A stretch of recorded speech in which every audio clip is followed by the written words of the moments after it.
Welcome to the Friday Entrepreneur Livestream Check-in.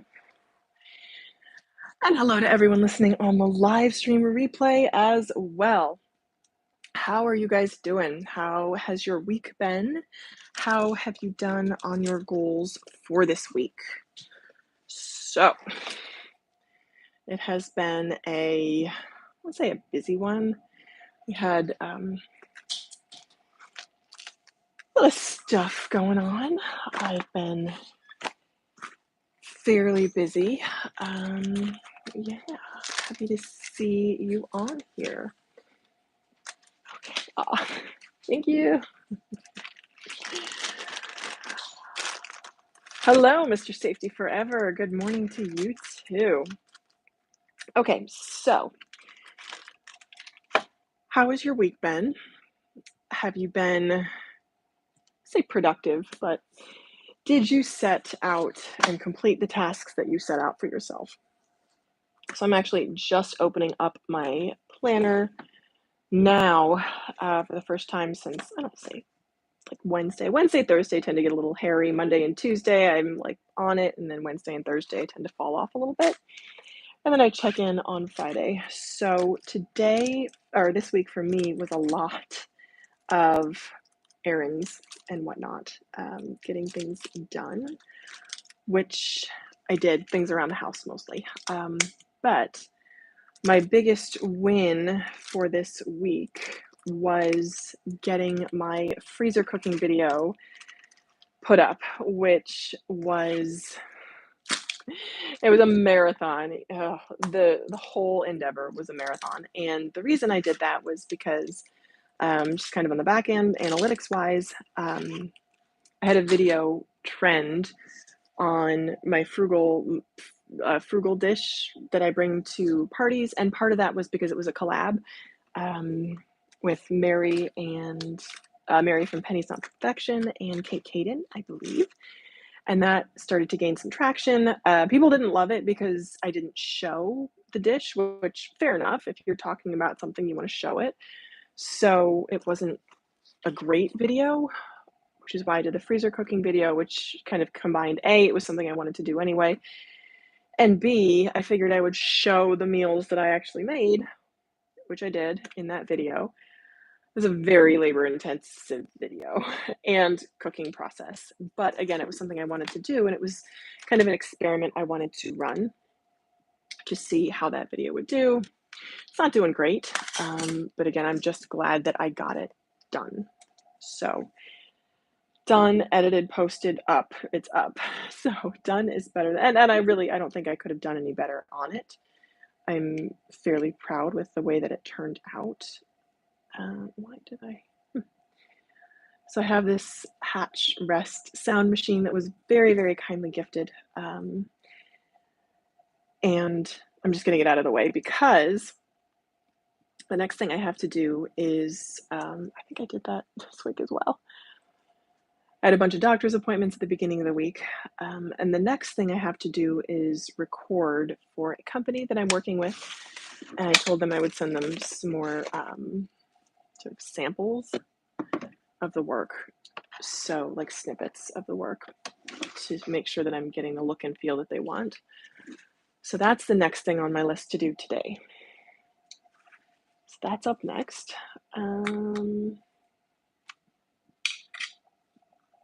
Yeah, so that's what I did so far. Those were so far the most important things that I did. And then just kind of general health and wellness things that I do for myself on the daily. I went to the gym in the morning today. Normally I go in the afternoon, but I went this morning because I figured why not just get it out of the way, because I had a bunch of other things I needed to do. So I did that. And the thing about going to the gym in the morning is it makes me super hungry. I don't know if it makes anyone else super hungry, but that's kind of how the gym works for me, is it stokes my appetite, which is why I try to do it in the afternoon, and then I can just eat dinner and be done.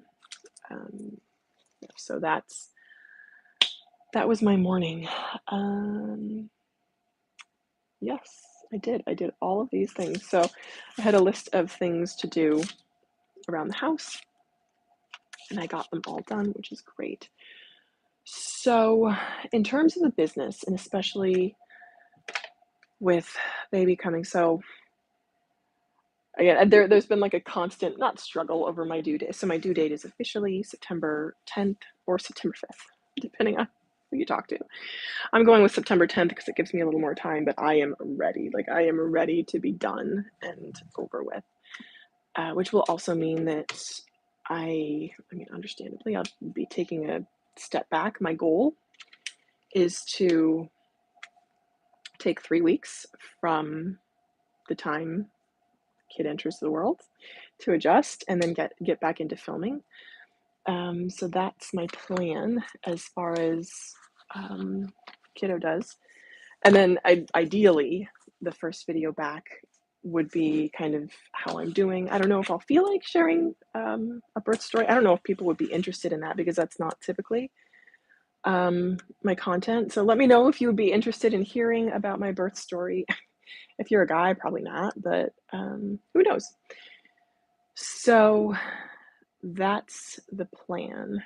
So what's on our agenda for the stream? I've kind of gone over what I did this week and how my week was in terms of productivity, which I would give myself, if I had to rate myself out of 10, I'd give myself an 8 out of 10 for like home stuff, and then for business stuff, maybe a 5 or 6 because I have gotten things done. Yeah, so certainly 5 or 6 as far as productivity and business goes. So actually, it's gonna work. Okay. Okay, so that's kind of great. Let me get you guys some timestamps. Okay. Has been so far plans for after the baby's born. Yeah, so I'm planning on taking at least 3 full weeks off doing nothing, but say being a mom. And then after that, kind of a slow and gentle, just what's going on, what I'm feeling, what my experience was, returning back to it. And then check-ins on the budget. So that could be another one. How is the budget going? How's NYC? Are people back? Oh, hey, Sylvia. How is NYC? Are people back in the office? Some people are. We are not, because my company, because we decided to go entirely remote, which I am loving. I mean, the city's pretty much back to normal. I kind of miss going into an office. I can say this after, what, 3 years? 2 years, 2 full years. 22 of working remote. I love it. And the only thing I wish that we did have an office that I could go into maybe 1 or 2 days a week, but I wouldn't want to go in much more than that. And I'm perfectly happy with the way it is. I can't imagine working in an office again. It might be nice again to have somewhere to go to interact with colleagues in person and kind of have to be somewhere in person. But I'm just naturally someone that craves and works better by myself. I mean, solo. I'm gonna say solo because I work with people. I work with people all day, but just having that autonomy is really, really something I enjoy. So, but I mean, the city's pretty much back to normal. Although I am reminded that it might not be a bad idea to start wearing a mask, because when we go into the hospital in a week, 1 to 2 weeks, and if you test COVID positive, they put you in this separate like negative pressure room, and they're not as nice as the other delivery suites. So I would like to avoid that. I would like to avoid testing positive for COVID if possible. So that's a concern. So in terms of budget, we'll talk about budget, paying down debt, and then plans for the business. So, and then plans for the business. So in terms of our budget, how are we doing? Not great. And I posted a couple videos sort of midway through the month being like, oh, I'm really trying to make my money last. And it had occurred to me that I might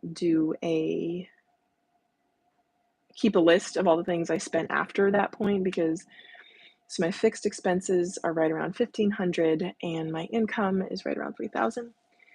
So that's 1,500 in variable expenses. So and if you watch some of my budget videos, you'll see that. So the logical thing to do is to moderate my expenses to my income. It's called balancing your budget. Don't spend money you don't have. So that's been going. So here's the thing. And I'm just checking in on my numbers right now as far as the budgeting goes. It's not great. Not great, Bob. So for groceries, we've done 362 so far this month. Food out, we've got 170. Clothing and stuff for the baby was around 300, which is not a lot. Yeah, 325. Gifts for $50. Household was 188, and again, stuff to kind of prep the house for baby. Personal care, I got a haircut, $60. Transportation, $60, and all in, that's $1,222. And we still have 5 more days left in the month. So it's a challenge. And even if I were to cut back down to the bare necessities, it'd still be a challenge. He says, do I have a video on credit? I'm not sure what you mean by credit. I don't rely on credit. Do you mean like getting your credit score up? So the main videos I have on credit are how to get out of credit card debt. So that's the main thing that I have. I don't play around with credit and credit scores or anything like that. It's just not my area of expertise. It's just, I mean, I know people do, but I just don't. On how credit works, I do not. No. I'm trying to think who does have really good videos on credit. I would just do a search on that. That might be a good search topic, but it's just not something that I really work on. If I could not have any credit cards, that would be my goal. That is my goal. It's actually a good segue into how is my debt reduction journey going?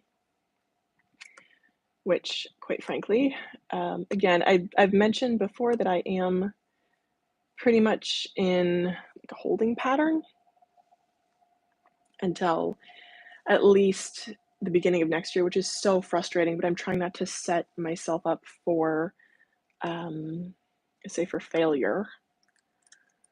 Where are we? Let's call it 13, 10. So I'm giving myself until the beginning of next year to start paying down the debt that I incurred this year, which it doesn't mean that I'm planning on incurring anymore. Sorry if that makes the sound go out, but I'm giving myself that time to kind of settle out, let things settle out. So my goal is just not to go any further into debt. And right now I have about 7,300 on between 2 credit cards, just from life expenses and yeah, that's it. Life expenses and the wedding. So I mean, that's what happens is people ignore their debt. They kind of do the ostrich move and bury your head in the sand. So I'm trying not to ignore that, but I'm also trying not to let it stress me out, because it does. Jesus, I don't know if I buy that. The interesting fact is you pay back debt, you're actually destroying money out of the economy. I do not. I don't. I mean, I can let me know your sources and where you're getting that from. I do not believe that. Yes, our economy could not function without debt facilities, lending facilities, but paying off personal credit card debt is not destroying the economy at all. So I don't know if I don't think that's accurate. Yes, again, absolutely, our economy needs debt to function. I mean, it's how you buy a house in most cases. but paying back debt does not destroy the economy. It's an interesting topic about debt and what happened this week with the whole student loan repayment plan. That was an interesting one. I can tell you, my loan servicing website, actually, let me see if it's still up. My loans are with Mohila. My student loans are with Mohila. I have $12,000 in outstanding student loans. I really only talk about my consumer loan debt. Oh, here it is. It's back. Okay. Put that Wednesday and Thursday, it was, the Mohila site was down completely. Yeah, public service loan forgiveness. No. And it's been interesting just to see kind of the chatter around that.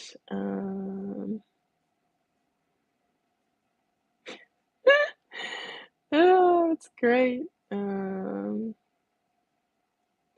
I don't know. It's very interesting. I wonder how that will work.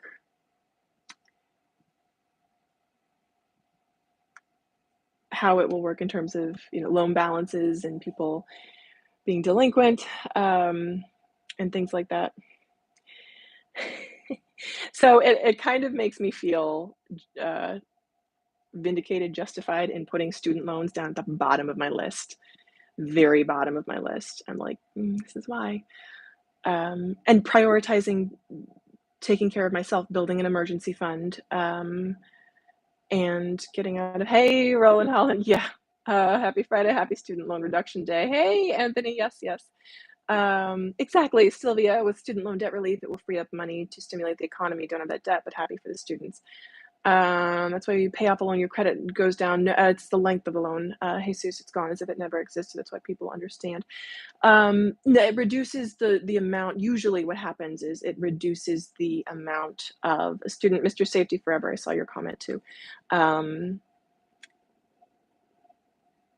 It either reduces the length of time in your accounts, or it reduces your total amount of credit, which is counted in your debt. So it's not that paying off the loan reduces your credit score. It's to do with the length of the accounts or the amount of accounts you have active. So, I mean, paying off the loan does not destroy your credit. I want to be really clear in that doesn't destroy, paying off debt does not destroy your credit score at all. Yeah, that's not what destroys your credit. But yes, happy Debt Reduction Day. So there are several things, right, that can make your credit score go up or down. That actually may be an interesting video. I've actually watched videos. Who has a really good one on that? The Focus Spender has a really good one on that, on debt and your credit score. Which again, I am not the one to speak to about that. When you close an account, it makes your credit score go down because your total available debt, your total available credit goes down. And in some cases, again, the length of history on your accounts is shortened. And both those things, the amount of total credit you have available and the length of those accounts, contribute to a higher credit score. So closing an account may make your credit score go down temporarily, but that's not a reason not to pay off debt, consumer loan debt. So in regard to the whole student loan forgiveness thing, I'm actually, for myself, I'm not 100% sure. I feel like I should know better, but I don't. If these are federal or private student loans. They may be private, in which case it doesn't really matter for me. So I'm not counting any chickens until their payment plan. Yeah, no, I don't know, and I don't know how to check. So I have put that at the bottom of my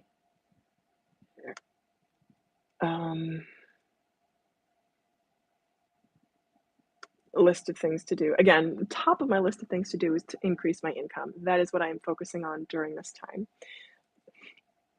Mr. Safety Forever, I wanted to grab your comments. Oh, there's me. Okay, let me put it on mute. Join my own stream. Student loan forgiveness may stimulate the economy. Maybe. Who knows? I mean, like the stimulus payments. Who knows? I think student loan forgiveness may stimulate the economy if all these people were putting off buying a home or starting a family. I think they're federal loans. Loan details. I'm checking. Loan details. I don't want to do that. DL consolidized. Yeah, subsidized and unsubsidized. Direct loan consolidated. I think so. Hopefully. Again, I'm not counting anything until I see that number go down. And even then, it would still be at the bottom of my list because, talk about predatory. And the thing is, my college is very close to no longer being a college.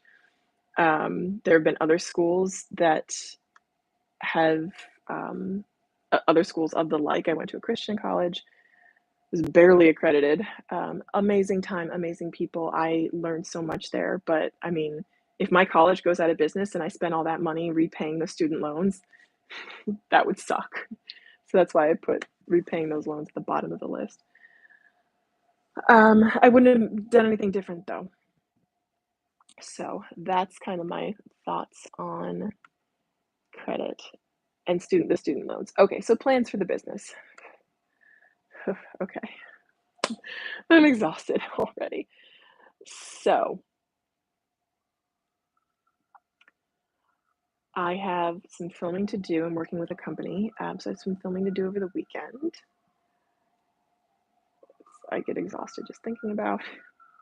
And then that's pretty much all I have planned. So I have one more video before my budget recap, and I'm hoping to be able to do the September budget recap before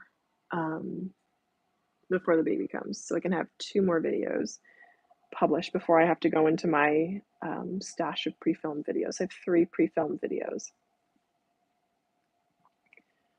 So those are my 2 plans for this business. And then after that, it's just, I don't say holding steady, but I do not foresee having the mental bandwidth to do anything to expand the business really before the end of the year. Although who knows? I would love to surprise myself and be like, you know what? In November, maybe, like, I'm ready. Let's go. Let's focus on something. Again, I don't think that will be the case, but it would be great if it was. So I think this next video that I have coming up, which is how things that I did to set up my small business, will be interesting for me, because I'm interested to kind of go back and see what I did, because I set up, again, I got a wholesale, my business registration certificate in the state of New Jersey to be able to wholesale items. So I did that back in 2019, and I haven't really done anything with it, and I wish that I had. So I'm looking forward to going through that and seeing kind of what else I need to do, or what I've done and what else I can do potentially with that. So we'll see. Going home, it's exactly what will happen. Oh, if people were putting off buying a home, if that would maybe, or starting a family. Yeah, I mean, maybe. So in my case, student loans didn't prevent me from buying a home. Not having a down payment prevented me from buying a home. And I guess if you're paying sort of a lot on your student loans, you can then use that money for a down payment. Hey, Matt, how's it going? Happy to see you here. We're talking about the student loan repayment and plans. I'm yapping about plans for the business and my next video on what I did to set up my small business, but just chatting about the student loans and stuff like that. So yeah, I think I don't know. It'll be interesting to see, because I don't think, I could be wrong, but I don't think there are like thousands of millennials that are sitting around with $100,000 or $50,000, and they're like, oh, I was going to use it for my student loans, but now I don't need to. Yeah, right. Yeah, Matt, me too. And now I'm going to go buy a house because I have this $50,000 sitting around that I don't need to use to pay off my student loans. I just don't think that's going to happen. Maybe, but I don't really think that millennials are sitting on a ton of cash unless it's been gifted. And I could be wrong. Maybe I'm wrong about that. But I think the problem is more that, at least in my case, like I just don't have the money to buy a house right now. So, and I know that there are things you can do for a lower down payment. There, what is it? The first time home buyers thing, the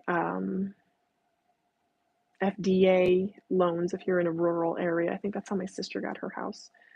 She's got a gorgeous place for like under $3,000 or 3,000 under 300,000 in Tennessee. So we'll see. It'll be interesting to see the shift in the economy after all these things go through. It's mad expensive to get a house. Oh my gosh, Matt, it's almost unrealistic. Like I'm not even looking here because A, I don't really want to be in this area. B, it's too expensive. Like why bother? And it's stressful. Like that's the thing. Why pay more to be in a stressful area? I understand with schools and things may change as my perspective shifts to be in a better school area. You might want to do that, but who knows? Anyway, we'll see about that. Purchase a home with a 3.5% down payment with an FHA loan. Yeah, and then yes, you can absolutely. Then you would have the PMI. Some people aren't bothered by that. 3% down. Okay, so let's do the math, right? So you have a 3.5% down, and let's say, I don't know how much, let's say 400,000 times what? 3.5, 0.035, $14,000. 14,000, okay. Do you have $14,000 saved? Jesus, maybe you do. I don't know. Can you use your life insurance policy if you're Velocity Banking? I don't. No. See, neither do I. Like, no, I don't. So I don't really think that this is. I don't think that the student loan forgiveness, frankly, I don't think that it's going to have that big of an impact because we've been payment deferred for 2 years, and it's the same problems. Like people, including myself, are having the same issues. It's not a debt problem, it's an income problem, at least for me. So I don't know. We'll see how that goes. I don't know, Roland, I think you mentioned this before. How did you get the money for your first down payment? You had, because in your sort of property journey, that's kind of many people's dreams, right? So I'm curious, did you save it up? Or were you able to buy with either no down payment or a very low down payment? That's something I always wonder is how people got started. Yeah, it's an income. I know it is for me. That is 100% my problem. And which is why the student loans have don't really affect my life at all. I don't feel stressed by them. I don't at all. And when I mentioned that they were the lowest on my list in one of my previous videos, um, people were like, "Oh, it's such a weight off your shoulders," and I'm like, "Okay." Um, it's a huge income problem for me. Putting money into stocks for a while, they didn't grow none. Yeah, but you could afford the closing costs. Very cool, Roland. First house was 92K. I took 10K out of my 401K for down payment. Wow, Sylvia, that's amazing. What area are you in, Sylvia? And you use the first time home buyer credit. Exactly, Roland. I think that may be something that I consider at some point. Who knows? Who knows what direction it may end up going in? Who knows? I would actually like to do some research on that because a lot of people fall into credit card debt. Exactly. That's a system because if people were not in debt, banks wouldn't make money. I guess I want to. Yes, Jesus, yes, Philly. Oh my gosh, Philly, on your third house. That's awesome, Sylvia. We're really looking. I want to move to Delaware, so, and my husband's brother lives right on the sort of cusp of Philly and Delaware. So That's kind of the area that I'm looking in, that I want to be in. Um, yeah, so Jesus, if you're talking in terms of a mortgage, then yes, that is how the banks make their money. But and hugely off of credit card debt, but I don't want to be part of that anymore. So that's not something I'm looking. It's not. It's my goal not to be part of that. It's exactly why I want to be out of credit card debt. 'Cause I want to be not funding credit card companies' paychecks. I don't know. Anyway, guys, I have to get moving on to my next task. Your second primary, your wife took some from her 401k and a down payment. 3% growth per year in property is better than a 10% growth in the fund she had. I would do the same. I would not count that out at all. So that would be something that I may end up doing down the road. So we'll see how that goes. Alrighty, guys. It has been great to hang out with you this Friday, as always. Loving the discussion. And I just have to say on the student loan topic, I know. So Rebecca's Questifier, I love her and her channel. She just paid off her student loans. I think she worked earlier this year. She worked super hard in overtime and just paid them all off. And I was so happy for her and really kind of like envious. But so I wish that you could either get 10,000 student loan forgiveness or $10,000 cash, because I mean, it's a kick in the teeth for people who have worked so hard to pay them off. And then Rachel's video, which Rachel who? Which Rachel? Jesus. Rachel Hickey. Are you talking about Rachel Hickey? I just saw she posted it. I saw it had like a beautiful island background. She's struggling. Yes, yes. Um, yeah, I haven't watched her latest video. I'll have to go catch up because I really like her channel. But yes, I will go catch up. She's on my list for sure. All right, onward and upward. Exhausted. I really want to. Okay. Alrighty. I look forward to talking with you guys again soon. So hopefully on Monday. Maybe not though, because I will be in Jersey for doctor's appointments all day. And I have a doctor's appointment at 11, so probably not on Monday, but I will try to keep you posted on what's going on. Alrighty. As always, it's awesome to hang out with you guys, and I hope we'll get to hang out again soon. Bye.